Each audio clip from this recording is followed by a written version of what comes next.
Recently, I've had the opportunity to meet with some young adults of our diocese, and the conversation has centered upon the upcoming elections.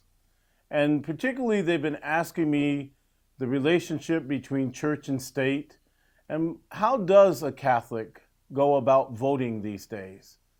Are there principles that we can use as we enter the voting booth? And today, I'd like to share with you 4 of those principles.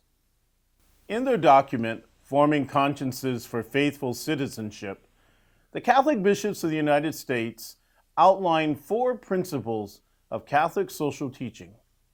They are the dignity of the human person, subsidiarity, the common good, and solidarity.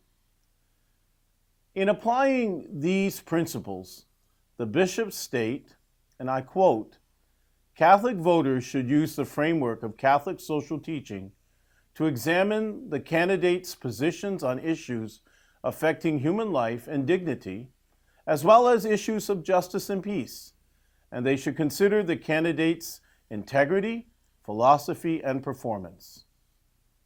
This is no easy task. In this brief video, I'd like to explain each of the 4 principles to assist you in formulating your approach to the election, both as a faithful Catholic and an involved citizen. Let's begin with the dignity of the human person. This first principle is the foundation of the moral vision for our world and human society. This principle holds that, and I quote, "direct attacks on innocent persons are never morally acceptable at any stage or in any condition." End of quote. In line with Pope Francis, we oppose anything that contributes to a throwaway culture. As the bishops state, we revere the lives of children in the womb, the lives of persons dying in war and from starvation, and indeed the lives of all human beings as children of God. This leads us then to the second principle of subsidiarity. This principle highlights that the family is the building block of human society, and that parental rights concerning the child's upbringing and care, as well as his or her education, needs to be respected. Subsidiarity refers also to the individual's right to be involved in the formation of the society in which we live. It counters against larger institutions interfering with smaller and local communities, especially through the imposition of legislation that is contrary to the natural law and treads upon individual rights and responsibilities. Thus we come to the third principle of the common good. Respective of the principle of subsidiarity, this tenet states human dignity is respected and the common good is fostered only if human rights are protected and basic responsibilities are met. The bishops further declare that every human being has a right to life, the fundamental right that makes all other rights possible, and a right to access those things required for human decency: food and shelter, education and employment, healthcare and housing, freedom of religion and family life. In this instance, freedom of religion and of conscience are rights that need to be protected because they in turn are the upholder of our other rights. As noted in Pope Francis's recent encyclical Fratelli Tutti, underpinning this principle are our care for our common home and the recognition of one another as brothers and sisters all. This then furthers the notions of our care for God's creation and an economy that is a growth in justice, protecting the dignity and the rights of laborers in the Lord's vineyard and the fair distribution of wealth and goods. All of this brings us to the final principle of solidarity, that as citizens of this earth, we are all in this together. As the U.S. Catholic bishops note, we are one human family. Whatever our national, racial, ethnic, economic, and ideological differences, we are our brothers and sisters' keepers, wherever they may be. Loving our neighbor has global dimensions and requires us to eradicate racism and address the extreme poverty and disease plaguing so much of the world.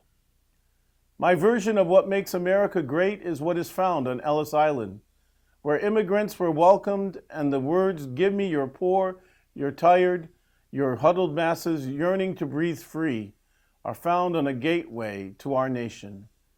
The church terms this preferential option for the poor.